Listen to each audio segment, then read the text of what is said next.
Bonjour, à la fin de cette vidéo, vous serez capable de démontrer dans cette configuration qu'une cloison d'une cage d'escalier, donc sous un escalier, est parallèle au mur, ce qui est très important dans les constructions puisque dans la construction, si on fait des murs et des cloisons qui ne sont pas parallèles entre eux, ça peut poser des problèmes de stabilité de la structure et du coup le toit peut s'effondrer.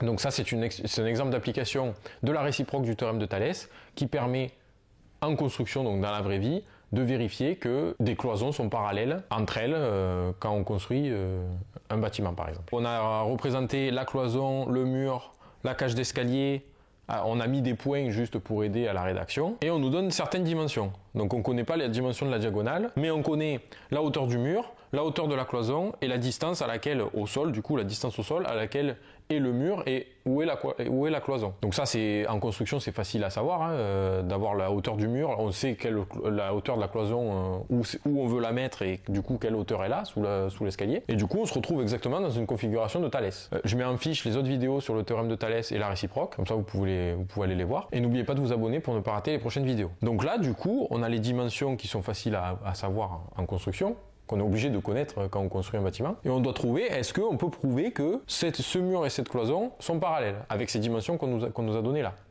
Et bien on va le calculer. Donc la réciproque du théorème de Thalès, je le rappelle, c'est il faut trouver le sommet, donc comme avec Thalès, donc quand on a deux droites qui sont parallèles, le sommet c'est la seule lettre qu'on n'utilise pas. Donc ici c'est C. Et ensuite on doit vérifier l'égalité des rapports, donc petit côté sur grand côté, est-ce que c'est égal au petit côté sur grand côté sur l'autre, et est-ce que c'est égal au petit côté sur grand côté. Donc là, l'égalité des rapports, on doit vérifier que, donc on écrit, alors attention, je rappelle, on n'a pas le droit d'écrire l'égalité des rapports quand on n'est pas sûr que c'est égal. Dans la rédaction, on dit, on doit vérifier, et on doit vérifier du coup que CE sur CF, donc ça c'est la diagonale, égale CD sur CG, qui est égal à ED sur FG. Donc là on doit vérifier cette égalité de rapport. Donc là la première chose à voir, c'est que CE et CF, on n'a pas les dimensions.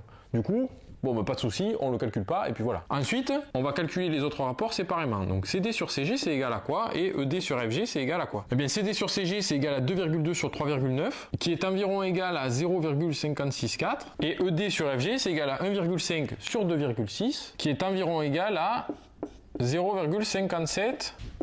Donc là la précision peu importe, c'est juste pour vérifier si c'est vraiment égal ou pas. Donc on voit bien que CD sur CG n'est pas égal à ED sur FG. Donc d'après la réciproque du théorème de Pythagore, cette cloison et ce mur ne sont pas parallèles, ce qui est quand même un problème. Alors après on voit que comme c'est quand même très proche, donc en fait elles sont presque parallèles. Si elles n'étaient pas parallèles, si elles étaient vraiment pas parallèles, il y aurait un plus grand écart dans ces rapports. Donc elles sont presque parallèles mais elles sont pas exactement parallèles. Ce qui arrive aussi dans la construction, on n'est pas hyper précisé, on n'est pas forcément dans la précision ultime. Donc voilà comment utiliser la réciproque du théorème de Thalès dans un exemple du coup de la vraie vie, de la construction quoi, pour vérifier que une cloison et un mur sont parallèles. Si cette vidéo vous a été utile, n'hésitez pas à aimer la vidéo. Abonnez-vous pour ne pas rater les prochaines et on se retrouve dans la prochaine vidéo.